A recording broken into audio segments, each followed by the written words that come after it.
नमस्कार विद्यार्थियों। कक्षा 8 हिंदी का जो वसंत भाग 3 में पाठ 9 का है कबीर की साखियाँ।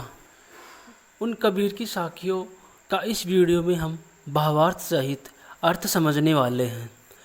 तो वीडियो के अंत तक बने रहिए। बिना देरी किए वीडियो में आगे बढ़ते हैं। देखिए, साखिया जो है इसका अर्थ होता है दोहा। वैसे वास्तविक अर्थ साखी का होता है साक्षी, लेकिन कबीरदास ने अपने ज्ञान को साक्षी मान करके हमें जो शिक्षा दी है, जो बातें बताई हैं, उन्हें साखी कहा गया है। इस पाठ में हम 5 साखियों का अर्थात 5 दोहों का अध्ययन करने वाले हैं। तो 5 साखियों के अलग अलग अर्थ हैं, जो कठिन शब्दार्थ सहित मैं इस वीडियो में उनका भावार्थ बताने का प्रयास करूँगा। तो बिना देरी के वीडियो शुरू करते हैं। पहला दोहा देखिए। जाति न पूछो साधु की, पूछ लीजिए ज्ञान, मोल करो तलवार का, पड़ा रहन दो म्यान। ये जो दोहा है, इसके भावार्थ देखने से पहले हम कठिन शब्दार्थ देख लेते हैं। साधु का अर्थ होता है सज्जन या साधु। ज्ञान का अर्थ जानकारी। मोल का अर्थ होता है खरीदना। तलवार का अर्थ होता है तलवार। रहन का मतलब होता है रहने। म्यान का अर्थ होता है जिसमें तलवार रखी जाती है। तलवार रखने का जो पात्र या कवर कहें उसे म्यान कहते हैं। आगे देखिए, इस दोहे का प्रसंग और भावार्थ व्याख्या हम देखेंगे। तो प्रसंग शुरू करते हैं कि यह जो दोहा है यह है हमारी पाठ्य पुस्तक वसंत भाग 3 हिंदी के पाठ 9 कबीर की साखियाँ पाठ से लिया गया है। इसके कवि हैं कबीरदास, जिन्होंने साधु की जाति न पूछकर ज्ञान पे चर्चा की है, जिसमें कबीरदास ने मनुष्य को ऊपर उठकर उसके गुणों की परख पर ध्यान देने के लिए कहा है। साथ ही कबीरदास ने मानव को बिना भेदभाव के अपने ज्ञान से संबंध रखने के लिए कहा है।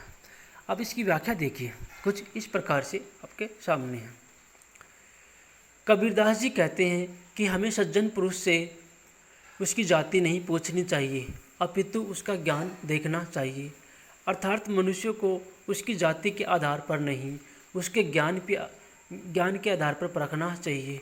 क्योंकि जब हम तलवार खरीदने जाते हैं तो उसकी कीमत म्यान देखकर नहीं लगाते, अपितु तलवार की धार देखकर लगाते हैं।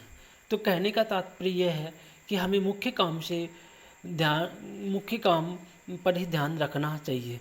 उदाहरण दिया है कि जिस प्रकार से हमारे मुख्य काम जो है तलवार की धार है, उस धार को देखकर हम उसे खरीदते हैं, न कि उसकी सुंदर म्यान को देखकर खरीदते हैं। दो का दोहा देखिए। आवत गारी एक है, उल्टत होई अनेक, कह कबीर नहीं उलटिए, वही एक की एक। कठिन शब्दार्थ देखिए। आवत का मतलब होता है आते हुए, गारी गाली, उल्टत पलट कर, होई होती, अनेक बहुत सारी। प्रसंग देखिए। प्रस्तुत साखी हमारी हिंदी पाठ्य पुस्तक वसंत भाग 3 से ली गई है।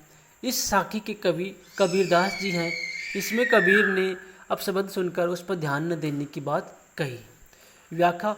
कबीरदास जी कहते हैं कि जब हमें कोई गाली देता है तब वह एक होती है, हम पलटकर उसे भी दे देते हैं तो वह बढ़ते बढ़ते अनेक हो जाती है।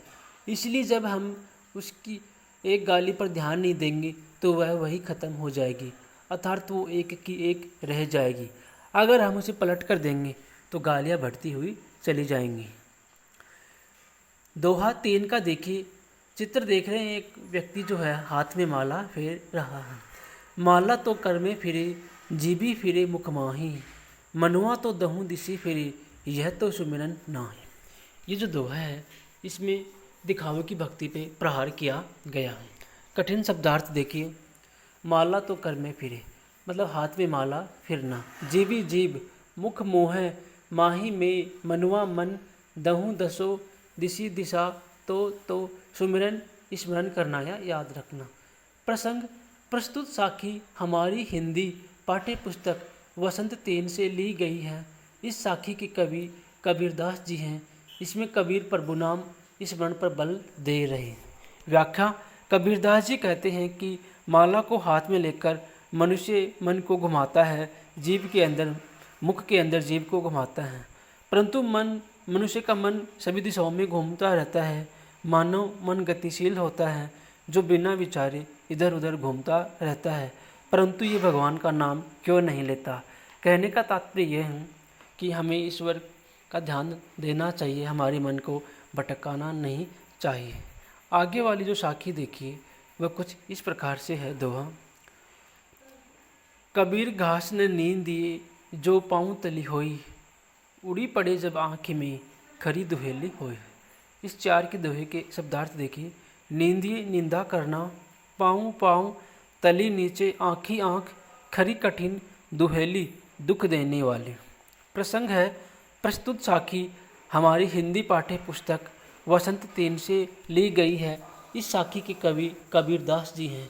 इसमें कबीरदास जी ने छोटों को कमज़ोर समझकर उसे दबाने को चेतावनी दे रही है, दबाने वाले को। प्रस्तुत पाठ में साखी में कबीर जी कहते हैं कि हमें घास को छोटा समझकर उसे दबाना नहीं चाहिए, क्योंकि घास का एक तिनका भी आँख में गिर जाता है तो वह बहुत दुख देता है। अर्थात उसी प्रकार समाज में छोटे और कमज़ोर लोगों पर अत्याचार नहीं करना चाहिए, क्योंकि जब उनका समय आएगा तो वे हमारा बहुत बड़ा नुकसान कर सकते हैं। 5 का दोहा देखिए और अंतिम। जग में बेरी कोई नहीं, जो मन शीतल होय, या आपा को डार दे, दया करे सब कोय। साखी का शब्दार्थ देखिए। बैरी दुश्मन, शीतल शांति, आपा स्वार्थ। प्रसंग प्रस्तुत साखी हमारी हिंदी पाठ्य पुस्तक वसंत 3 से ली गई है। इस साखी के कवि कबीरदास जी हैं। इसमें कबीरदास जी ने मनुष्य को स्वार्थ और अहंकार त्याग कर दयावान बनने की सीख दे रही है। व्याख्या कबीरदास जी कहते हैं कि मनुष्य का मन अगर शांत हो तो संसार में कोई उसका शत्रु या दुश्मन नहीं हो सकता। यदि मनुष्य सभी स्वार्थ का त्याग कर दे तो सभी दयावान बन सकते हैं। अर्थात मनुष्य को अपनी की कमजोरियों को दूर करके संसार में प्रेम और दया फैलानी चाहिए। इसमें कहा गया है कि हमें संसार में अधिक से अधिक मित्र बनाने चाहिए, और वो संभव हो पाएगा जब हम अहंकार और स्वार्थ को त्याग देंगे। तो इन 5 साखियों का हमने यहाँ जवाब देने का प्रयास किया है। अगर आपको वीडियो अच्छा लगे तो एक लाइक कर दीजिए, चैनल को सब्सक्राइब कर लीजिए